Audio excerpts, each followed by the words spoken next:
All right, we're good to go.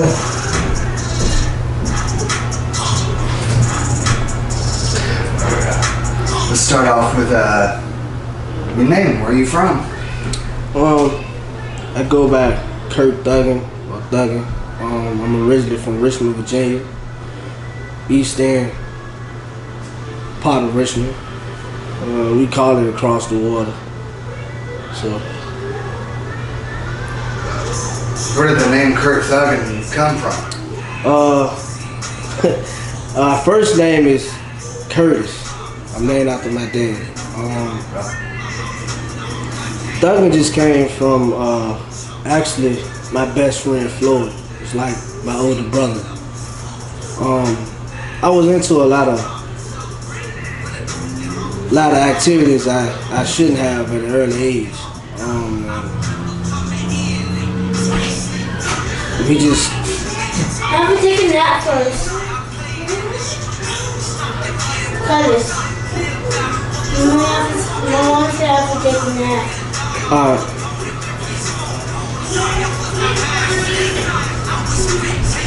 I don't even know what it was at, but yeah, I just added Thuggn to it because, well, Floyd added Thuggn to it because this is the stuff I was into. Running away from home, stealing cars, dealing with drugs at an early age, playing with guns and all that type of stuff. So I just really didn't care about anything. So it's a saying like, "Oh, you out here thugging." So Right. that's how the name came along. So I just shortened my first name and added that to it. So, what kind of music do you do? I guess you could say hip hop, rap. I don't like to call it that. I call it, I'm basically giving you my life. Or I can basically have a conversation with you and you give me some type of information about yourself, and I can take that information that you gave me and put it into a song. So basically I'm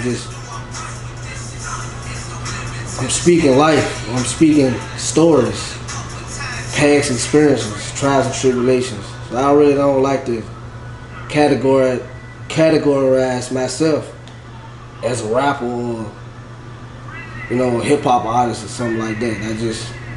Basically I'm telling life stories. Right. So, would you consider yourself as a hip hop artist, old school or new school? More so old school.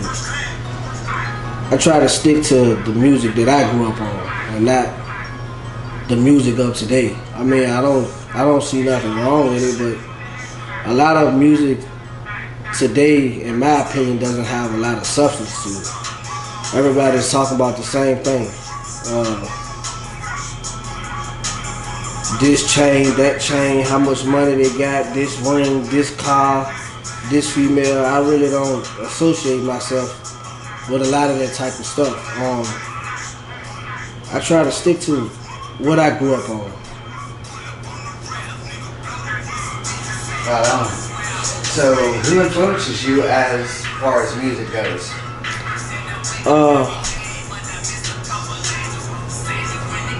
My favorite rapper is Tupac. As a kid, Tupac made me feel like he was inside my house, like he seen what was going on. He taught me a lot of things that my biological dad didn't because he wasn't there. So a lot of stuff that I learned through music, through him. Not just him, I have other influences. Nas is one of my favorites. DMX is one of my favorites. Bob Marley.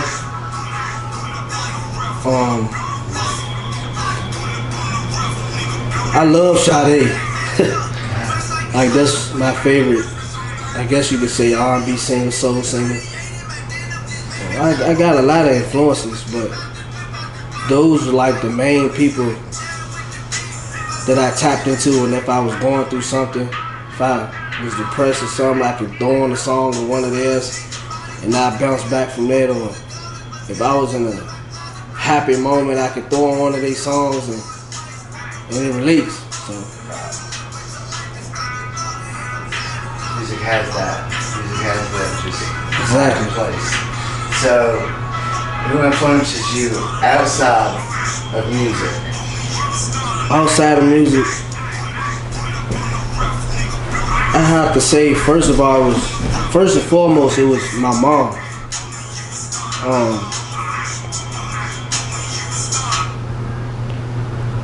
My mom,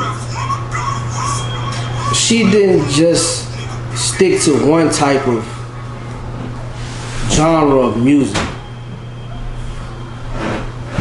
Like, she let us listen to everything. Everything. Gladys Knight, Aretha Franklin, Marvin Gaye, Elton John. I love Elton John, by the way. He's a fucking genius. It was just a lot of music. Like, it was nothing to wake up in the morning on the weekend, even the weekday during school. Like, my mom might be up cleaning up, cooking breakfast, lunch, dinner, whatever it was, and she had music on, candles lit, incense burning all through the house, and she had some type of music on, and that's what I gravitated to. You know what I'm saying? So music was always a part of us. So as I grew up and got older, I think it was I was about 8 years old, I found myself like writing poetry a lot. And the poetry turned into music. That's how it's always been. The best music, you can strip away anything, beat-wise, music note-wise, and it's poetry. Exactly. Especially had that with Tupac. Exactly. The verse that grew from concrete. Nobody can do stuff like that. Mm-hmm. No, I mean, it's one rapper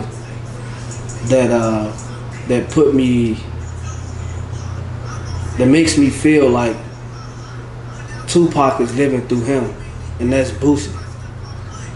Because Boosie don't do what every other rapper does. He basically sticks to the streets, things that matters, things that's going on in the world that matters, instead of the frivolous shit. You feel what I'm saying? So yeah. That's my favorite rapper of today. But overall, Tupac, I feel like he's the greatest. I just feel like he's the greatest. So where do you see music going? I mean, you have Bootsy. Is there anybody else that I look up to today? Yeah. I like Kevin Gates. I like Starlito, Don Tripp. I even look up to somebody that's not even signed. That's not even in the industry, and he's like a big brother to me. He's from Richmond, Virginia, also from the north side.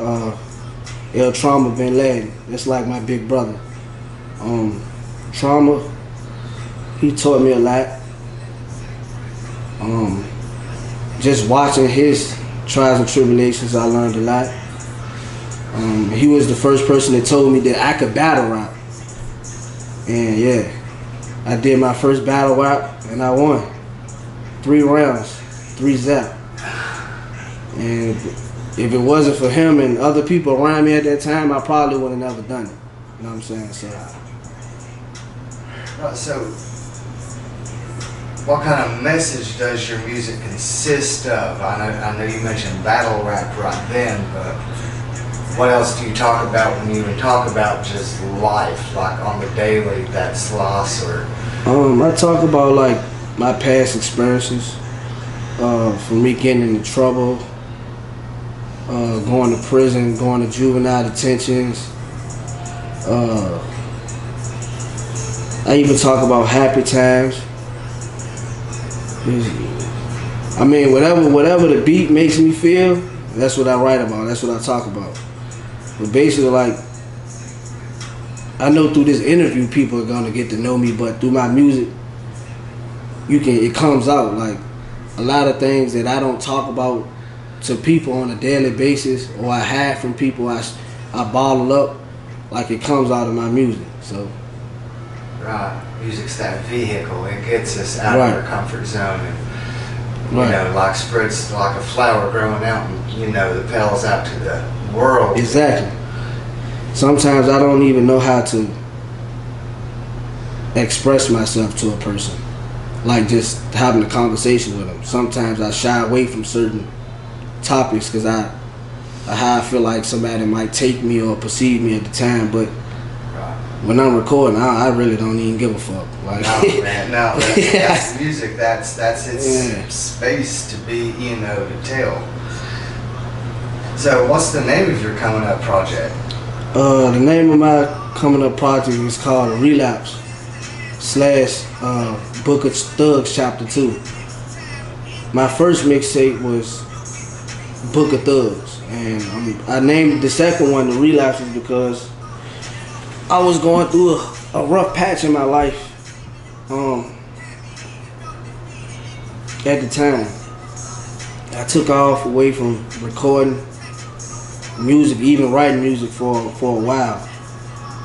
And I was trying to get myself together. And I named it the Relapse. People think, oh, relapse got something to do with drugs or something like that. In a sense, it does, because I don't care how people, you know what I'm saying, might take this, but at the time I was doing cocaine, like, real bad. And I've been 3 years clean now, so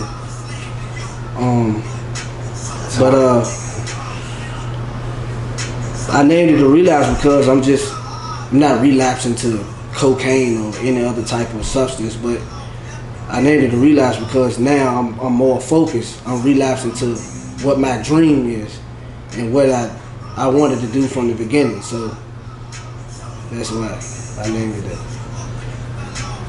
Relapse is back into that. Good, yeah. So tell me a little bit about your life back home in Richmond. You talking about like far as growing up or just in general? Let's go way back. Yeah, let's start off in Richmond. What? Growing up, man, it was 80s, tough, baby. Yeah. I'm an 80s baby. I was born in 87. Yeah. Right on. 81. Yep. Growing up, it was tough. You know, before my stepdad came along, it was just my mom and 3 badass little boys. You know what I mean? And living in the projects. We was actually living in Jackson Ward at the time, one of the worst projects of that time in the 90s. I mean, it's gotten a little better, but it's still bad. And it was just us, her and us 3. My stepdad, she met him while he was in the penitentiary. I think he was doing like 5 years or something. And they met through one of her best friends, which is like my aunt Cassandra. And her baby dad was locked up with my stepdad. And ever since my mom met him, like, they just clicked. And she was sending him money in there, going to see him. And when he came home, like, they never separated since then. Like, so I basically look at my stepdad as my father, you know what I'm saying? So he took up a responsibility of another man at that time. Family who's raised you, honestly. Even though he was there, like, it still was hard. It still was rough. You know, we bounced around from place to place. In the neighborhood that I come from, which is Glenwood Farms, also known as Ratcliffe, because we had an elementary school, which is still there. The elementary school is like in the heart of the neighborhood. Right. It's called Ratcliffe Elementary, so we just nicknamed the whole neighborhood Ratcliffe. Right. And I think I probably lived in like 7 to 8 different houses within that area.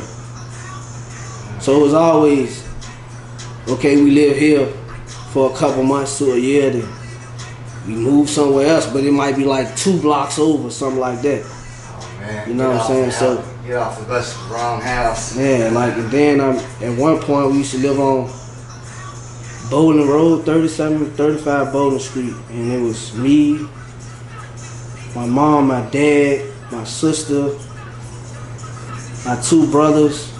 At that time, I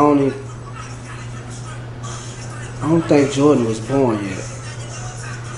I don't think Jordan was born yet, but like it was all of us that I just named in a 2-bedroom apartment. So like, yeah. That can be, man, that's stressful. That's just all that pressure. Yeah. I mean, even though like it was a lot of pressure, like we're a real close knit family. If I went, my brothers went, type of thing. Right. You know what I'm saying? If I couldn't, if my brothers couldn't go, I wasn't allowed to go.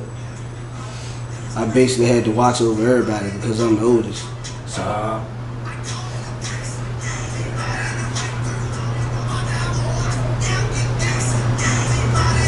Being the oldest, man. So that's going up through middle school. What about middle school, high school? Middle school, I really won't. Doing too. Yeah, I was. I'm lying. I take that back. I think I caught my first charge. I was 12 and a half. 12. I was on probation at 13 years old. Breaking and entering, vandalism, and from then on it was downhill.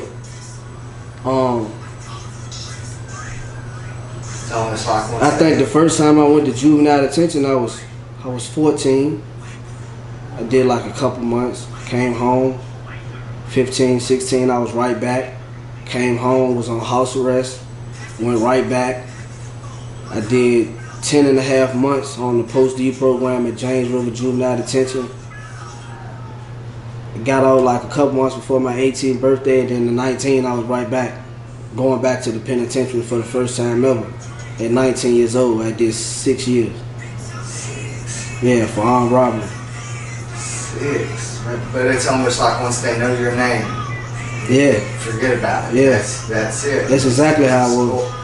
School to prison pipeline. I mean, honestly, after the 9/11, you have all these officers right that hasn't stopped any school shootings except for people. Right. It got to the point where it's no joke. Because of the things I did while I was in school and in the street, like when my brothers and them got to high school, they knew exactly who they were because of me. Even my sisters. It's crazy. Yeah, it's crazy. I mean, you can't hold the whole family accountable for, that was your choice, your decision. Right. They're separate people. Right. So how was, tell me a little bit about how did you feel about the juvenile justice system going through all that as a youth through adult?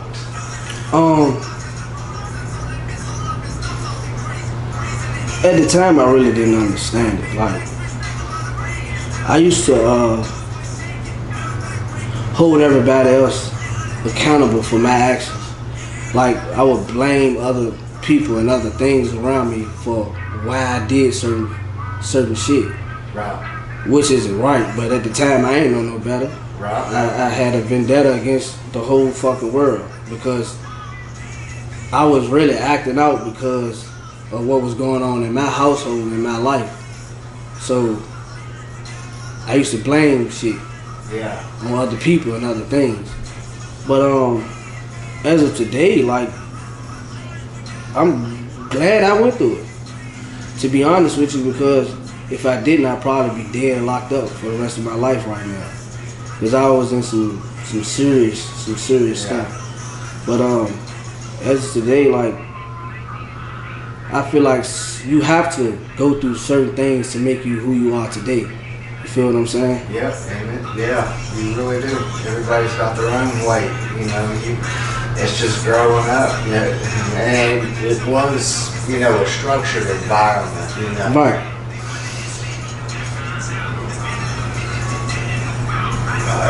Any funny stories about life in general, time in, time out? I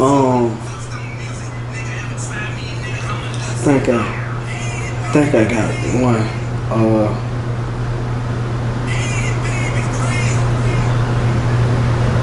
I'll tell this one. I know my mom will trip when she see this.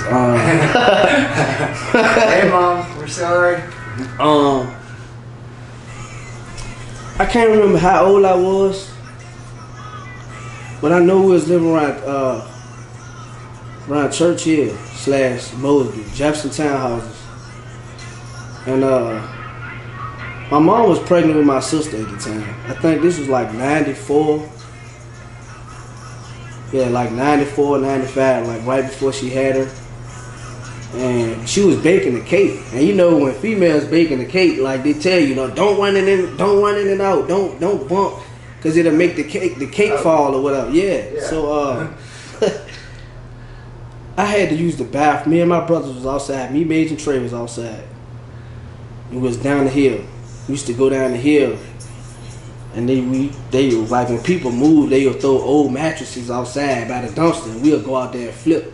Yeah. Like flip off trash cans, all type of shit, whatever. Oh, yeah. Like I don't flip now, you know? But back then, like you couldn't dare me to flip off nothing, I'd do it. So I had to use the bathroom real bad. I had to shit. Yeah. And I was too scared to go home because my mom told us don't run in and out. Yep. Don't bump, don't do this, don't slam the door, the cake gonna fall. So I took it upon myself. I went in the woods, right there where the dumpster and the mattresses were. And it was middle of the summertime too. It was like 100 and some degrees out there, like probably around from 90 to 100 degrees outside. I pulled down my pants and that shit in the woods. And you know, in the summertime, the leaves that fall, like, they ain't really got no moisture and texture to it. It's rough. So I took leaves and I wiped and I wiped my ass with it, right? Right. So I got leaves and shit stuck to me. And it's the middle of the summertime. So I hear my mama after I done that, I said like 10, 20 minutes later, she comes to the porch and she yell all our name to come because we got to go get my dad and my uncle from work. So all three of us piled in the back of the car. She driving. So the whole time on the way to my dad's job, she said, what the hell is that smell? She like, one of y'all shit on y'allself, one of y'all stepping some dog shit. So I'm like, I'm lying. I'm like, no, man. I know what I did. I'm checking the bottom of my shoe and everything. Right, playing it off. Yeah. So my little brothers, they like, shit. They looking at me like, bro, you know what you did. You know what you did. You sitting here like acting like you ain't do nothing. So we finally get to my dad's job. My dad and my uncle get in the car. So I had to sit on my uncle's lap. And he smelling it. Oh. He was like, man, one of these boys shit on themselves. I'm telling you, ain't nobody stepping no dog shit. One of them shit on themselves. So we drop my uncle off. Get to the house. So one by one, my dad tell us to get out the car. I'm the last one. He's smelling us. Actually, like sticking his nose. Oh, like a on dog. that, yeah, like a dog, like sticking his nose on our ass, trying to figure out which one it is. He get to me. And he smell. He was like, "What the hell you do?" So I'm like, I told him what I did. Man, I got the ass whooping in my life. Like, it's funny to me then, but back then, like, that shit wasn't funny. Like, You man, done played it off in the car. I explained to my mom and them what happened, but they weren't trying to hear that shit. She was like, man, you still could have came in the house, you know what I'm saying, and used the bathroom. I ain't say not to come use the bathroom. I said don't run in and out. Don't be making no noise till I got the cake in here. But I took that as, shit, I can't even go in the house, use the bathroom. Don't even come in the house. Yeah. Yeah. I love you, mama. I know she gonna trip when she see that though, but yeah.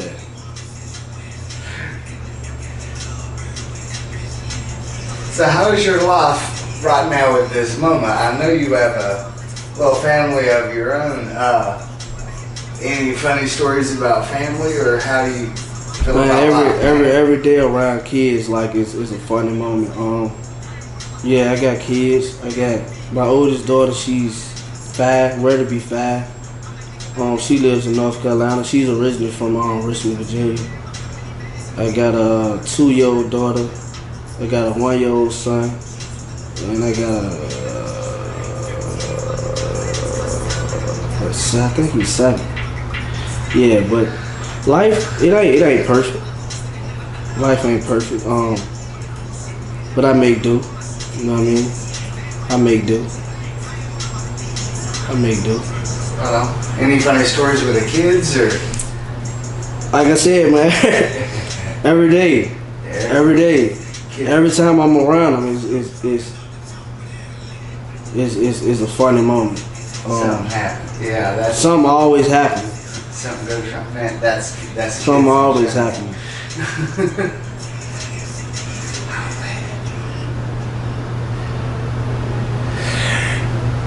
So tell me a little bit of something about each one of the kids. Yeah.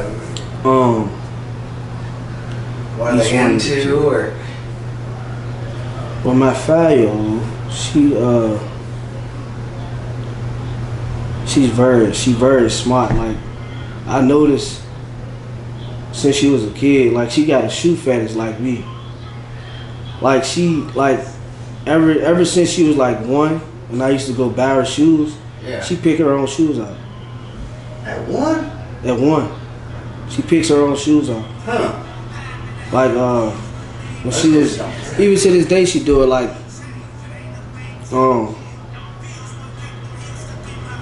she would. I used to have hats when I used to live back home with my mom. I used to have my hats like hanging up on the wall. Right. And she'll like climb up there, like climb on something where I put her up there. And she'll get whatever hat she wants. She'll walk around the house with my hats on. My son do that too. He ain't number 1. Like if I got him, if I went and got him right now, Yeah. he'll pull my hat off and put it on his head. Just. They just got. I don't know what it is. It's probably because they always see me with a hat on. They're like, shit. I want to be with. I want to wear a hat like daddy. Yeah. It's scary how much kids perceive and just copy. You know. She like the 5-year-old. She's smart. Like smart as hell, man. She just smart as hell. The 2-year-old, that's my hell raiser. Yeah, right. Like, she bad as shit. Like she gets into everything. Yeah. You tell her to do something, she'll tell you no. The 1-year-old, he get into everything too, but he ain't number 1. So I mean, yeah. I trip off him a lot though. He's a mama boy. Oh, he's a mama boy. Yeah. We all are, man. He a mama boy. So can you tell us about your mom a little bit more? Was she from Richmond, or? Yeah, my mama, she's from Richmond, Virginia. My mom is everything, man. My mom been there through it all. Me getting locked up, running away from home, stealing cars, girls, Right. school. I mean, whatever. She been there, right or wrong. She always had my back. That's my heart. My mom, she had me. She was 17. Yeah, 17. She had the first 3 of us back to back. Back to back. Yeah, we stair steps. Like I'm 31. Yeah. Major, he 29, and matter of fact, Major ready to turn March 26. He turned 30. Yeah, and I'm about to turn